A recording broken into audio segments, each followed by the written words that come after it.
হে বিশ্বের ঈমানদারগণ তোমরা শুনে রাখো। এইরকম আয়াত আছে প্রায় 89টি। সাহাবায়ে কিরাম বলতেন যখন আল্লাহ রাব্বুল আলামিন আল্লাহর নবীকে এইরকম কথা জানাতেন যে ইয়া আইয়ুহাল্লাযীনা আমানু, তখন আমরা এই কথাগুলো খুবই মনোযোগ সহকারে শুনতাম যে এই কথা শুধু ঈমানদার ব্যক্তিদের জন্যই বলা হচ্ছে। যখনই আল্লাহ রাব্বুল আলামিন কুরআনুল কারীমে এইরকম আয়াত পেশ করেছেন ইয়া আইয়ুহাল্লাযীনা আমানু, তখন সাহাবায়ে কিরামরা মনে করতেন যে এই আয়াতগুলো তো পৃথিবীর আর কারোর জন্য নয়, শুধু যারা বিশ্বাস স্থাপন করেছে আল্লাহ রাব্বুল আলামিনকে সৃষ্টিকর্তা হিসাবে তাদের শানে এই আয়াত। নবী মুহাম্মদ রাসূলুল্লাহ সাল্লাল্লাহু আলাইহি ওয়াসাল্লামকে নবী হিসাবে স্বীকৃতি দিয়েছেন, তাদের জন্যই আল্লাহ রাব্বুল আলামিন এরকম হুকুম করেছেন।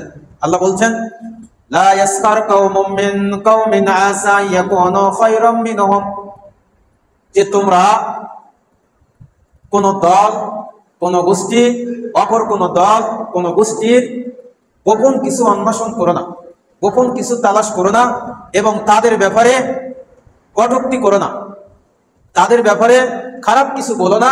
এই কারণে যে আল্লাহ বলছেন ওয়ালা নিসাউম মিন নিসাইন আসা আন ইয়াকুন্না খায়রাম মিনহুন্না, যে তোমরা পুরুষ